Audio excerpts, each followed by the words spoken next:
Hello everybody, welcome back to another review, as always, because, why not? Anyways, there's no further talking or anything. Let's just get down to business, shall we? Today, I will be reviewing the recently revealed Therizinosaurus versus Giganotosaurus reimagined set.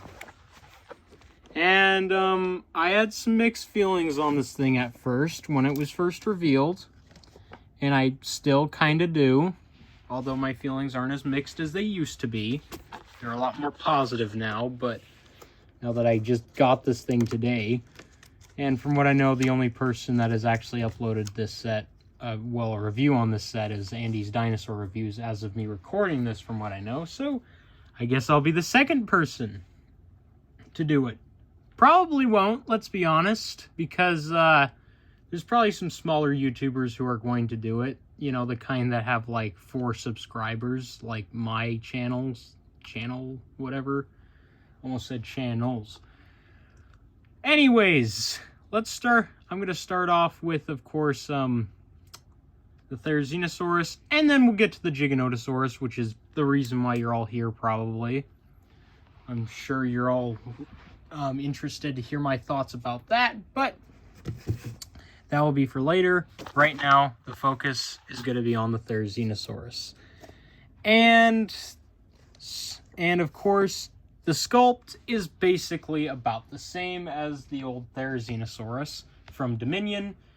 It's not a retool of the recent Therizinosaurus by Mattel, surprisingly. You know, the one from the Chaos Theory toy line that, used the sculpt of the Hammond collection for its head, which is very interesting that they decided to go with this one instead of that one. I guess they may have gotten some criticism or whatever. Somebody may have gotten in trouble for reusing stuff, because Mattel, I guess, doesn't want to reuse any of the Hammond collection stuff for their main line. Although they kind of did that with the Carnotaurus, didn't they? The reimagined one, used some of the Hammond collection, whatever. Starting off at the head sculpt here, you can see it's the traditional Therizinosaurus head sculpt by Mattel. It's the old one, not the new one, which looks nicer. But you can see that it's got some pretty decent detail in there. You got some wrinkles and some feathering along the head here, as you can see. Top of the head as well. And it's also got that nice, Lost World Jurassic Park raptor coloration by Kenner, because that's what this is based off of. And, it's kind of hard to make that coloration look bad on a dinosaur. And, of course, it doesn't look bad on this thing. It does look a little mild. This thing could have used some more paint, but I'll get to that. And, I'll get into that deeper later. But in my opinion, it should have gotten some black paint up here as well, because that would have looked really cool. Okay, sure. I know it, and it actually looked really cool on the back of the box. They had like a thing on the back of the box where they had renders of the CGI models from Dominion, colored like these figures, and it looked pretty cool. The Therizinosaurus specifically looked cool. The Giga. And of course, you have the opening and closing mouth, as always, for the articulation. Same with the little ball joint at the head here, like the old figure. And, it's got the traditional sculpting. So if you wanted the mainline Therizinosaurus, if you wanted a posable version of it, then this is the figure for you, because this thing is very posable and is way too fun to play around with. Because the neck and everything, the head and the neck pose, by the way, and it's very fun. Like, you can get this thing into some really, really nice poses. And I know there's going to be that comment where it's like, oh, but the Hammond Collection Therizinosaurus is better. Well, guess what? I don't own that figure, and I never planned on owning it because I don't really care about it. Kind of like the Allosaurus. I didn't really care about that because I'm satisfied with the Allosaurus I have. I don't need another one. But, yeah, you know, you get the jig. You also got some really nice detail at the bottom. Frick, the claws are getting in the way here. Let's see if I can move them. Sorry if my hand's in the way a little bit. But you can see some of the detail on the bottom of the neck there. If I can really get onto frame, it's kind of difficult, as you can see, because the claws are in the way. And, of course, you got some really nice feathering throughout the rest of the body, as always, because it's the Therizinosaurus, and it's, of course, made by Mattel. And Mattel usually does a pretty good job with feathering overall. Oh, and, of course, it's got painted claws and painted toe claws. Yeah, look at that. They painted both the toe claws and the finger claws. Look at that. That's a rare thing. That's rare. Kudos to Mattel for doing that. And, of course, you know, you got the button for the gimmick here. And this is the gimmick, in case you're wondering. It slashes its claws, and its claws can occasionally get stuck on its neck. But you get the point, you know. It's a claw slashing feature. What else would Mattel do with a Therizinosaurus? There's not much else you can do. And then, of course, we get to the not-so-great part of the figure where it's lacking a lot of paint. It's got a posable tail, though. It's got a nice posable tail. It's not bendy wire. It's just solid plastic. The whole figure is just solid plastic.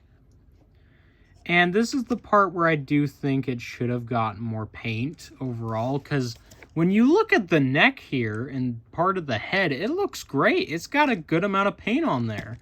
And then you look at the rest of the body, and it's like, I feel like they could have done more.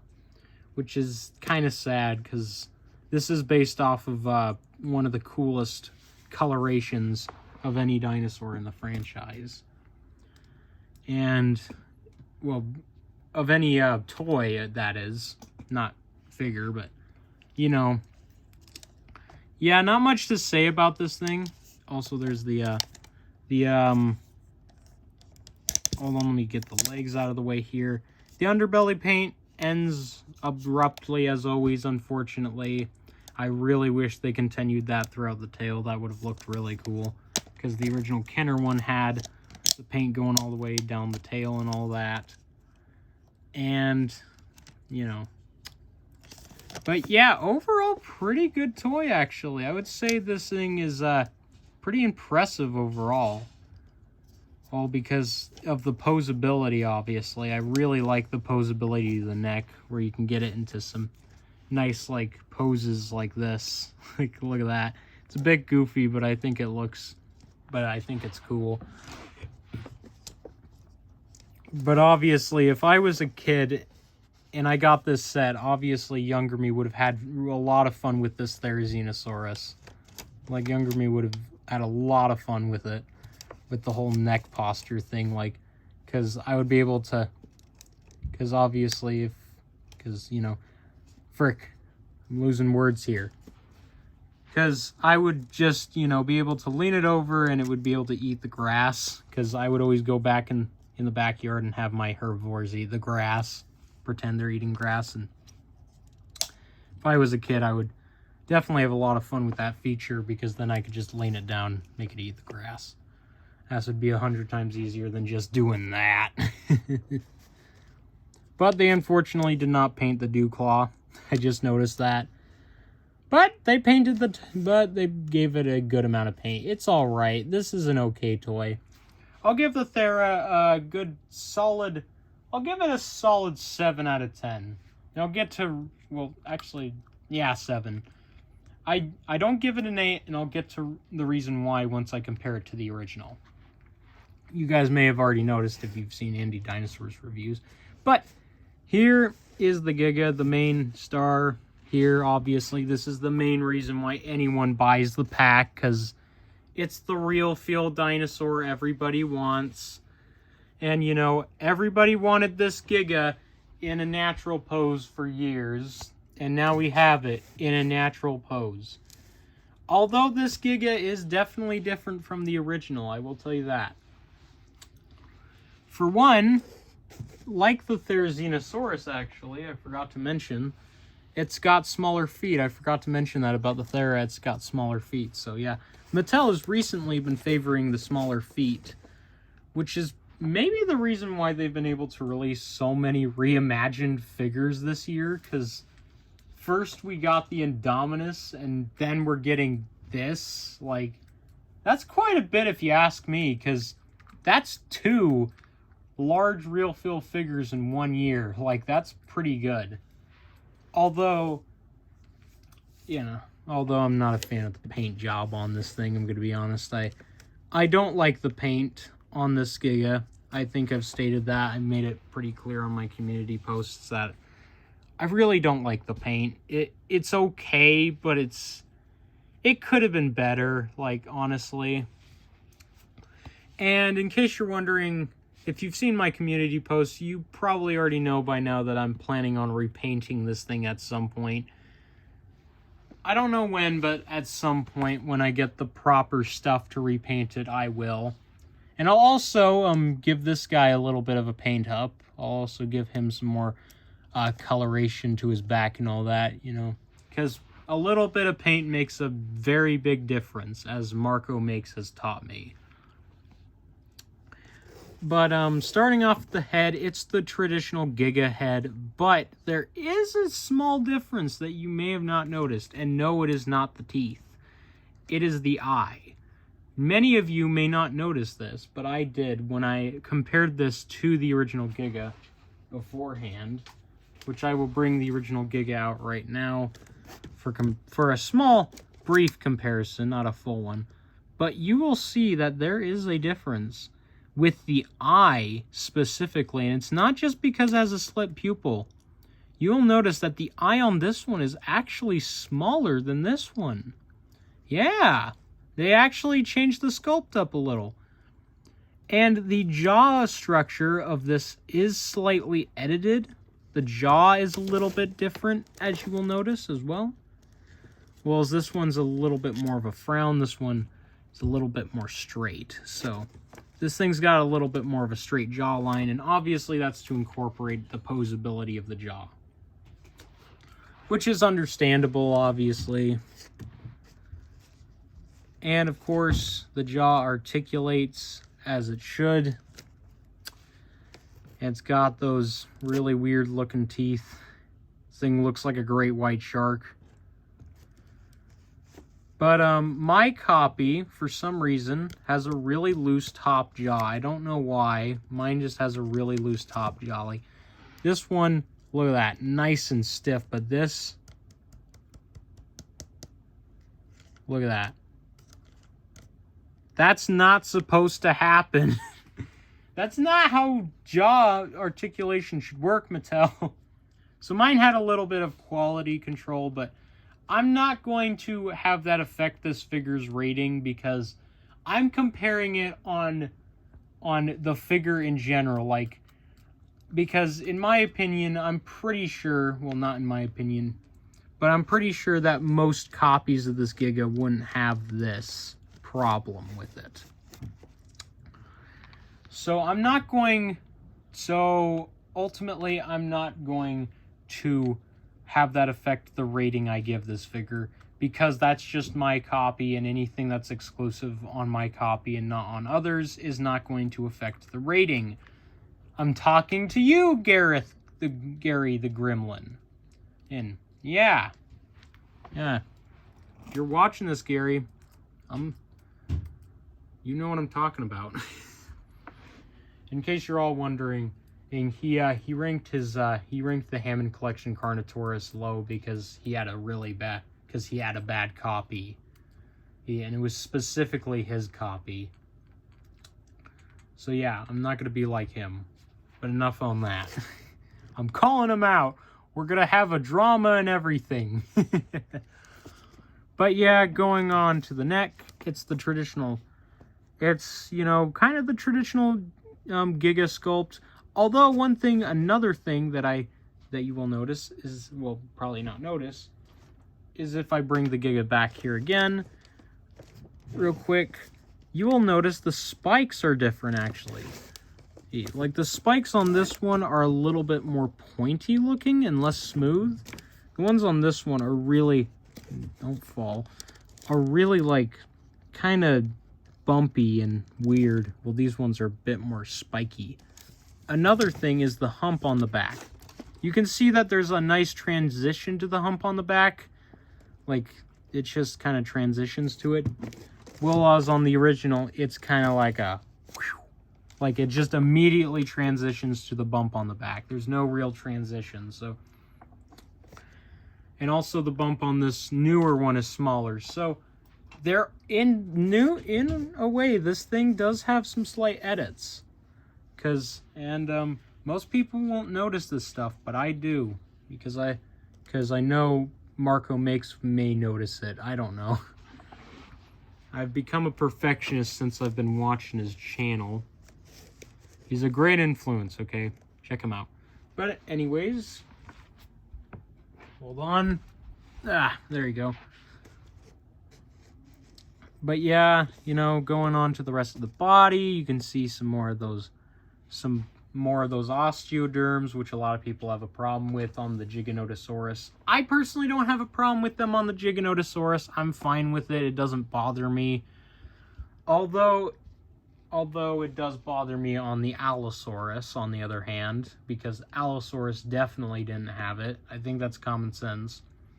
Because I think it's fine to put it on the Giga to make it more intimidating in terms of, you know, being the villain dinosaur, if you even want to call it that. But, yeah. And then you have the limbs, the arms. I'm going all over the place here, aren't I? But, yeah, these are literally just one piece of plastic that's unpainted. Yeah. It's kind of like the reimagined Indominus, where its arms were just one molded piece of rubber, unpainted, so that's a bit of a shame. And if you look at the bottom here, you can see, you know, some of the nice red neck color. It looks a lot better on camera. In person, it's kind of meh. Then you have some of the, get the legs out of here. Some of the belly texture, which looks really nice, actually. I really like the belly texture here.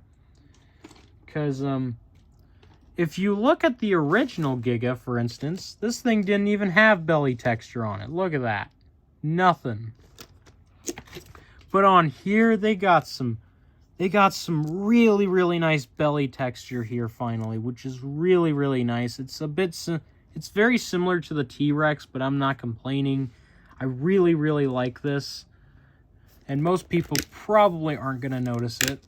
Like I always say, I notice things that most people will not, because I am an artist and I'm able to nitpick a lot of things that many people are not able to nitpick. But of course, you also go down to the tail. I mean, the legs, whatever. There's the legs, you know, traditional. They got the smaller feet and everything. And then, of course, you move on to the tail, which the paint abruptly ends here. But that nice bottom belly texture continues throughout the tail, which is really nice. And there's also an attempt at some wash there. It's not very good, but, you know. And the tail is pretty good. Pretty decent tail. Hell, the rubber is definitely a lot better on the tail than it is on most real feel dinosaurs. And also, the tail, well, it did. The tail is posable, and it holds its pose a lot better than the Red Rex, that's for sure. It holds its pose about as well as the Indominus Rex's tail. Although, let's be honest, you don't really want to pose it at all, because it gets a bunch of really large noticeable wrinkles. And also, there's some movement in the legs here. Spreading back and forth, you know, the traditional stuff. Rotation, ball joint, you know. You get the jig. And then, of course, there's the, or I guess you could say gig. I'm going to lose a lot of subscribers for that joke, aren't I? I have no shame. But anyways, this thing's action feature is, of course, as always, it swallows figures whole. So you could shove it right in there. Except you got to put them on their side for them to go down the mouth. And there you go. He's in there. And then you could pull him right out of the belly. Let's see if I can do this on camera. And there you go. Came right out of there, actually. That was a lot easier than most of the real feel dinosaurs. They've definitely improved it since the Indominus and the T-Rex, because I know those ones had really obnoxious bellies to get the figure out of. They were really thin and tight. The rubber was really tight. But anyways, then there's of course the roaring sound, which the button is right here, I believe. It's one.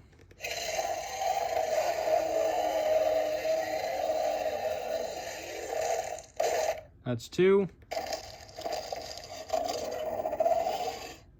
That's three. I remember this thing having a different roar. Hold on. What? You gonna work?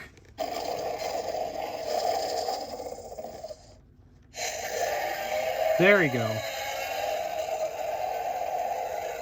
So in total, this thing technically has 4 roars. Maybe I already showed you that one. But yeah, there's the roars. And of course, it's made out of rubber. You could fully squish it and stuff, you know. It's really nice, really, really nice to have a real feel Giga. I think that's pretty cool that we got a real feel Giga in general. And this thing has grown on me, but the paint job still needs work. Maybe I'll keep it the way it is. Who knows? Maybe I'll just get another set and paint those up. I don't know. I don't know what I'm going to do, but I'm definitely going to give the Therizinosaurus a paint up because it definitely needs it. But anyways, comparisons, starting with the Therizinosaurus. Starting off with the Thera. Yeah, we're going to do them separately because we won't be able to fit them on camera if we do them both. But,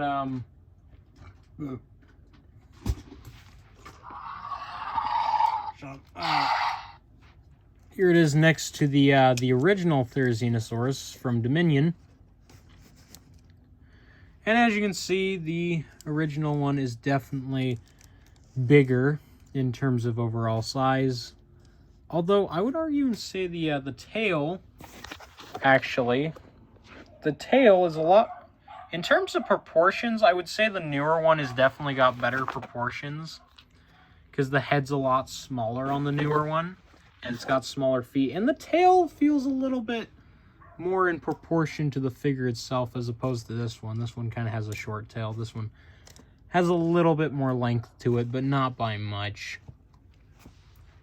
But in terms of which one is better, I would definitely say the paint job on this one's better. But in terms of a toy, I would say this one's a bit better because it doesn't make too much noise. And it's got some really nice posability and such. And yeah. Again, it's just more quiet in general. Man, I did not think this through, did I? Oh yeah, and also here it is compared to the original Lost World Raptor by Kenner, which is what the paint job is based off of. And as you can see, obviously the paint job is better on this thing because it's made by Kenner. But you can definitely see the tones are definitely a bit different. This one has a little bit more pink to it. While this one is a lot more orange in general, so yeah. Speaking of Lost World Raptors, here it is next to the newer one from the Legacy collection. Or no, the trilogy set.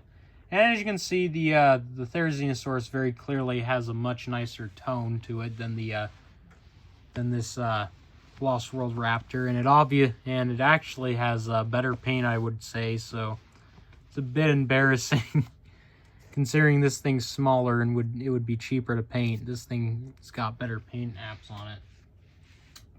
Mattel just doesn't like the Raptors, do they?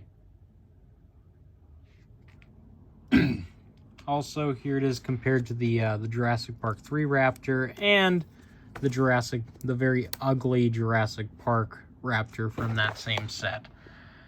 As you can see, you know, it's bigger. As you can see, it's pretty obvious, blatantly obvious that it's bigger. And, actually, we'll save that for last. Oh yeah, we'll, here it is in comparison to the, to this T-Rex. As you can see, the T-Rex is a bit shorter, and the Therizinosaurus in general is bigger. So, you know.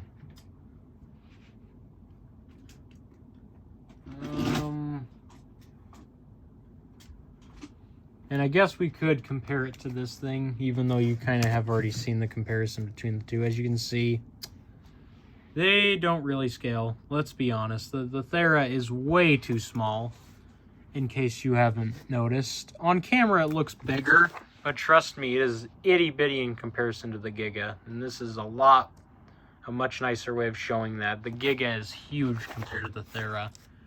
It's way too big. But in terms of size comparisons for the Giga, let's get here it is next to the Raptors. Like before, as you can see, the Giga is significantly bigger. Never bringing those guys out for comparison again, probably. Also, here it is compared to the paint job that it's based off of, the Dilophosaurus by Kenner, screaming one that does not stand on its own. As you can see, yeah, you can see the tone of green, I would say, is definitely a bit better on that Dilophosaurus, I would say. I do like the tone of green better on the Dilophosaurus, and in general, it fits the Dilophosaurus better. The Giga just, I don't know, man.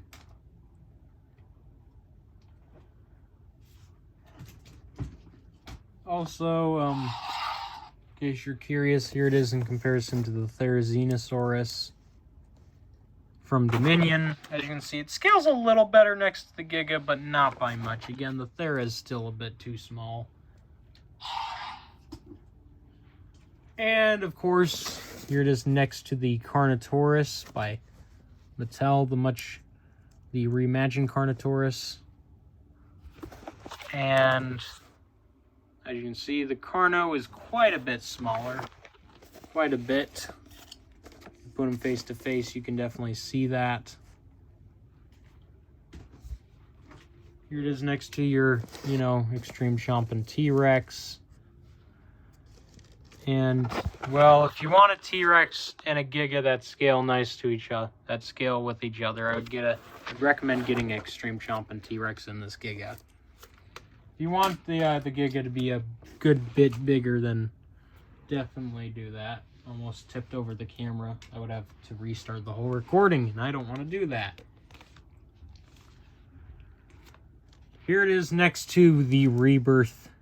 I mean, no, not the Rebirth. The 93 Classic T-Rex. And the Giga is definitely bigger. In terms of overall length, though, get them tail to tail tip here. It looks like the Giga is, it looks like they're about the same length, but, I mean, if you were to make the tail of the T-Rex uncrooked, then yeah, it'd obviously be the same length, but in general, the Giga is bigger. And here it is next to the Dominion Giga, the one that is that a lot of people don't like, even though I thought it was okay for the time. Like, it was passable, and I still think it is. Oh, let me get it in a good position. Let me move this. I just want to get this guy in a good position to compare him to the newer Giga. And in case you're wondering, obviously the newer Giga looks like it's bigger, but in reality, I would dare say they're about the same size, if not the Dominion one might be a little bigger due to its tail. But obviously, the reimagined one is definitely the better in terms of toys. Gosh, I have so many things here with me.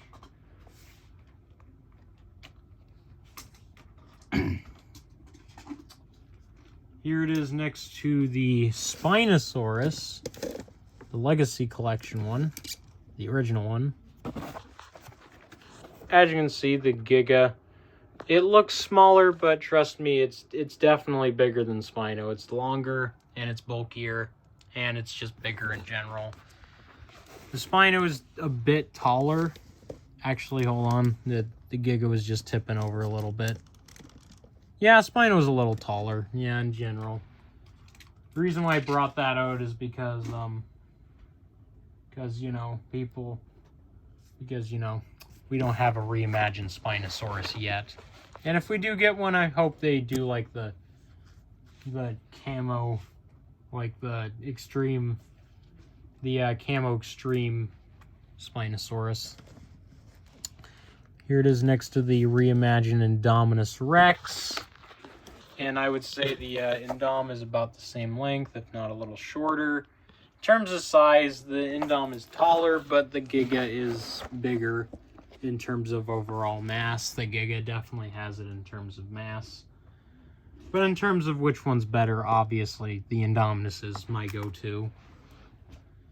Because I have a personal bias towards Indominus Rex in general. Because when I first saw the movie Jurassic World when I was like 9, I was like, oh, that's awesome. 9-year-old me absolutely, or 9-year-old or 8-year-old me absolutely loved the Indominus Rex. And here it is next to the Hammond collection, if I can get it to stay. And you can see that the Hammond collection is definitely longer and bigger in general. It's taller, it's better. It is still the best Giganotosaurus, obviously. But bringing out this guy, again, the Kenner Red Rex is bigger. Kenner Red Rex is obviously bigger. Swapping out the Giga with the Theri, because we got to compare them both to this thing. I know I didn't compare the Theri to all the other ones, but who cares? How about this? I'll compare it to the Carno. How about that? There. You can get an idea of that. But yeah, the Theri's smaller. And to finish it all up, here it is next to the Bull T-Rex. If I can get this thing to stand. I really wish I had a way to straighten the legs, but I don't want to ruin the toy on accident. But the Thera is shorter than its tail. And the Giga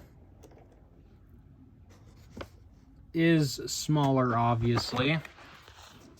But, yeah, you get the idea. Bull T-Rex is bigger, but, yeah, you know, that is what it is. But, anyways, final thoughts on these figures. Well, I'm giving the Theri a 7, as I stated before. The reason why I didn't give it an 8 is it's a bit too small. I've stated it before. It's too small, and it could have used some more paint. If they fixed those issues, then this probably would have been an 8 or a 9, possibly, or made it look more like the one on the back of the box where it flings. Sorry about that, everybody. Just ignore that. But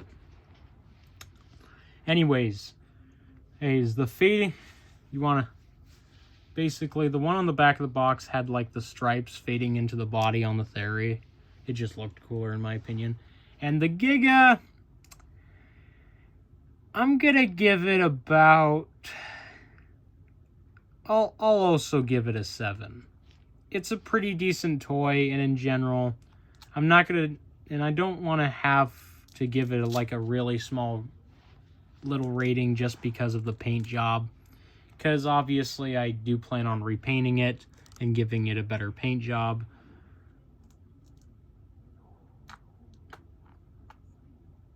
And there's also, I'm not gonna have the flimsy jaw let me give this thing a small negative rating, because that's just a quality issue and most of them aren't going to have that. But I would say they're both a 7. Is this set worth $80? Not really. I think it would have been worth $80 if the Therizinosaurus was bigger and had more paint. And if the Giga had a better paint job, like a different one that wasn't just the Dilophosaurus or something. But overall, I hope you guys enjoyed this video, and if you did, leave a like, and if you want to stay updated with my content, make sure to subscribe. Please hit the subscribe button. It keeps me motivated and helps me know you guys want to see more. And the more videos I do, the less awkward I'll probably get. But anyways, I hope you guys enjoyed. Until next time, I will see you all in the next video.